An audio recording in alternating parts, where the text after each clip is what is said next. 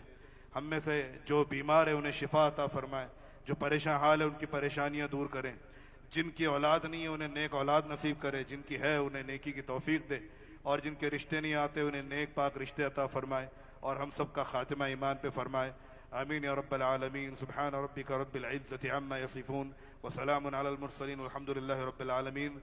Trust वाले यहाँ पर आए हैं, आप लोग थोड़ी देर के लिए बैठ जाइए, तशरीफ रखिए। अस्सलाम वालेकुम। मैं तमाम ट्रस्ट के मेंबरों से गुजारिश करता हूँ कि आप लोग आइए और अपनी मसनद लीजिए। सबसे पहले तो अल्लाह रब्बुल इज़्ज़त का बहुत बहुत एहसान व करीम है कि आज ये प्रोग्राम हुआ, और उसी के साथ मैं हमारे जो मुकर्रिर आए, ख़ास तौर से बाहर से हमारे मौलाना वसीम अजहरी साहब, इनका भी बहुत बहुत शुक्रगुजार हूँ कि हज़रत बहुत शॉर्ट टाइम पे आए, और हमारे मौलाना अशफाक साहब जिन्होंने इस प्रोग्राम की सदारत कबूल करे। और उसी तरीके से ख़ास तौर से बाबा ताजुद्दीन रहमत और रिजवान के जितने भी ट्रस्ट के मेंबर है, ख़ास तौर से हमारे ताज राजा साहब अभी यहाँ पर है, हमारे फारूक बावला साहब है, इमरान भाई है, हमारे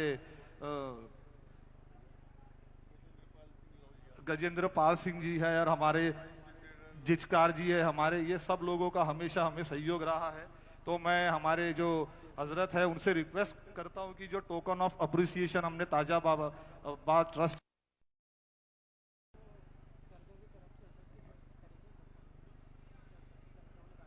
अच्छा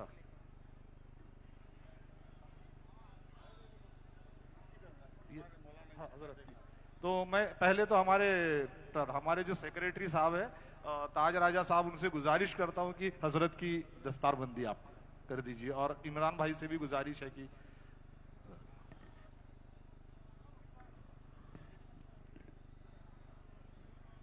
अभी दस्तारबंदी का सिलसिला जारी है और वसीम अज़हरी साहब किबला अभी खिताब फरमा रहे थे। अभी सलातो सलाम के बाद में हज़रत बाबा ताजुद्दीन ट्रस्ट की जानिब से उनका इस्तकबाल किया जाएगा। इसके बाद में इस मंच के ऊपर में माइनस शख्सियत अनीस रईस साबरी वो भी हाजिरी देंगे। सलमान अली सूफी सिंगर वो भी अभी कुछ ही देर के बाद में यहाँ पर इस मंच के ऊपर में आने वाले हैं। लिहाजा आप लोगों से दरखास्त की जाती है कि जल्द से जल्द इस जलसे गाह को शुरू करने की कृपा करें। मैं इमरान भाई ताज राजा भाई से गुजारिश करता हूं कि हजरत की दस्तारबंदी करें।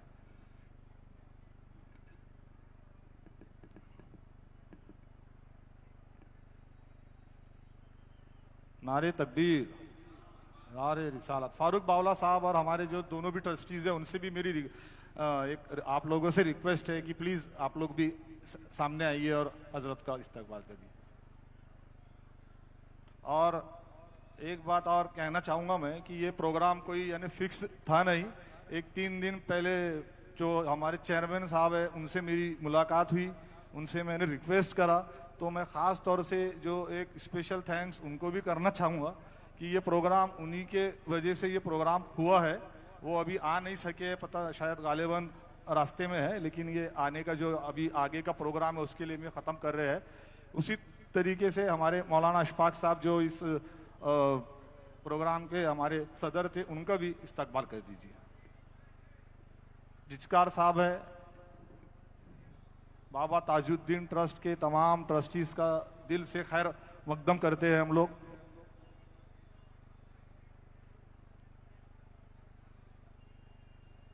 गजेंद्र लोहिया जी हमारे जो अध्यक्ष प्रोग्राम के थे, सदारत कर रहे थे। मौलाना अशफाक साहब दारुल कीरत जामे जाफर नगर के जो अल रज़ा दारुल कीरत चलता है उसके हैं, और मैं उनका भी बहुत बहुत शुक्रगुजार करता हूँ। ख़ास तौर से जो यहाँ ऑडियंस आई है ख़ास तौर से उनका भी। और उसी तरीके से मैं हमारे जो लोग हैं उनको बोल रहा हूँ कि जल्दी से वो ट्रॉफी और शील्ड जो ताजापुर ट्रस्ट में हमको देना है, एक टोकन ऑफ अप्रिसिएशन है कि इतने शॉर्ट टाइम में इन्होंने हमें परमिशन दी, उसके लिए एक टोकन ऑफ अप्रिसिएशन है। हम कुछ कर तो नहीं सकते हैं। ये मैं हमारे जो सेक्रेटरी साहब है ताज राजा साहब, हमारे इमरान भाई, फारूक बावला साहब, ये भी हमारे हमेशा असरा के साथ में हाथ से हाथ इनका हमेशा रहा है। लोहिया जी, चिचकार जी, ये मैं वसीम अज़हरी साहब से रिक्वेस्ट कर रहा कि और हमारी कि आप टोकन ऑफ अप्रिसिएशन दीजिए। हमारे तमाम लोगों का बहुत बहुत शुक्रिया जो भी ऑर्गेनाइजेशन यहाँ पे आई है। और फिर से एक बार ताजा बाबा ताजुद्दीन रहमतुल्लाह ताला ट्रस्ट के तमाम ट्रस्टीज़ का बहुत बहुत शुक्रिया, खैर मकदम कि आपने शॉर्ट नोटिस पे हमें ये प्रोग्राम करने दिया। उसी तरीके से चेयरमैन प्यारे साहब का मैं एक बार और फिर से शुक्रगुजार हूँ मैं। जज़ाकल्लाह खैर। अस्सलाम वालेकुम।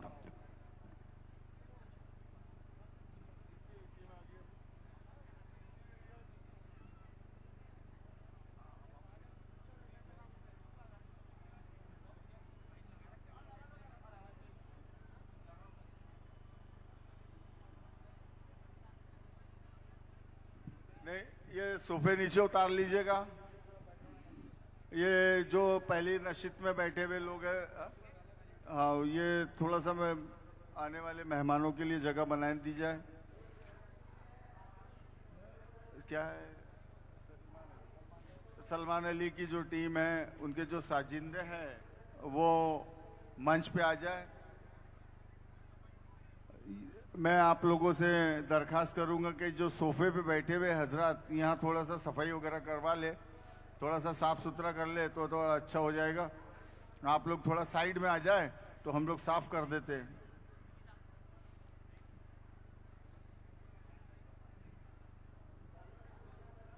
मैं हमारे वॉलेंटियर से दरखास्त करूंगा और डेकोरेशन वाले से कि सोफे नीचे लेके जाएं, सामने के सोफे उठाएं ताकि कैसे साजिंदे जो है वो बैठने में उनकी आसानी हो जाए।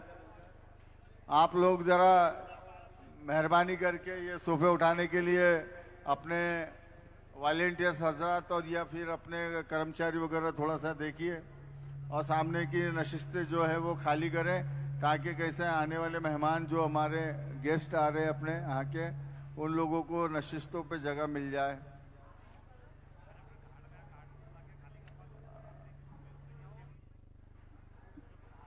खाना खा लेंगे हाजी साहब, खाना खा, हाँ ठीक है, चलो भैया ये थोड़ा सा देख लो।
कल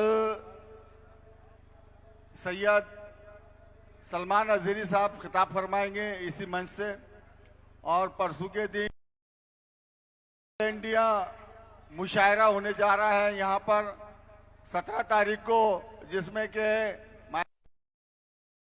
भी शरीक रहेंगे।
हेलो, मेहरबानी करके सोफे खाली कर दें। हमारे वॉलंटियर आप तक आएं, उसके पहले सोफे खाली कर दिए जाएं।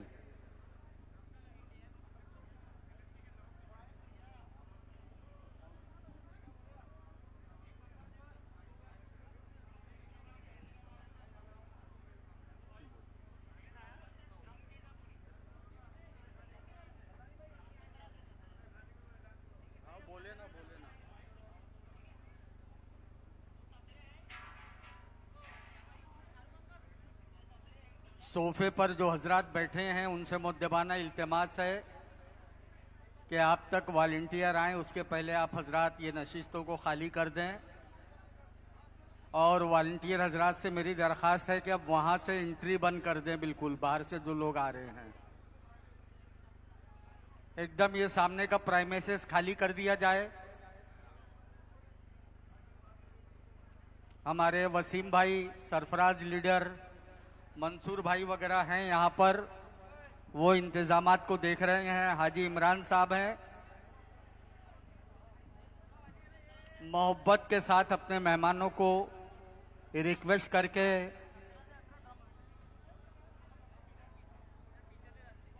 और स्टेज पर भी ये सामने जहां साजिंदे बैठेंगे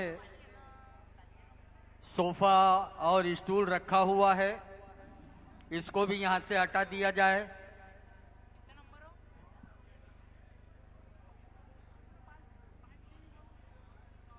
इस सामने के पोर्च में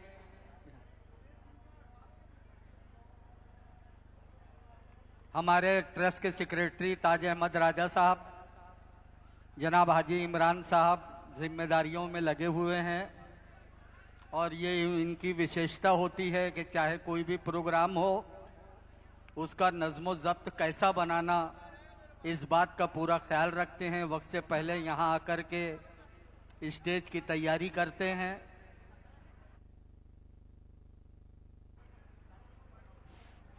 हेलो, राजू भाई भी यहाँ पर मौजूद हैं।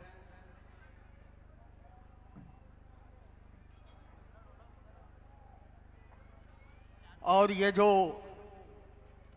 पुलिस मदद केंद्र के पास से आने का अंदर का रास्ता है, इसको भी पूरा साफ रखा जाए ताकि जब हमारे फनकार आए तो उनको किसी भी किस्म की कोई तकलीफ ना हो।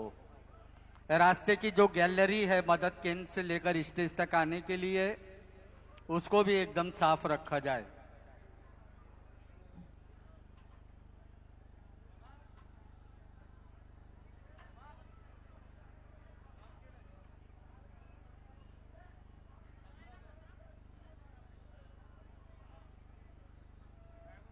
जैसा कि आपको इस बात का इल्म है कि आज हजरत बाबा ताजुद्दीन ट्रस्ट ने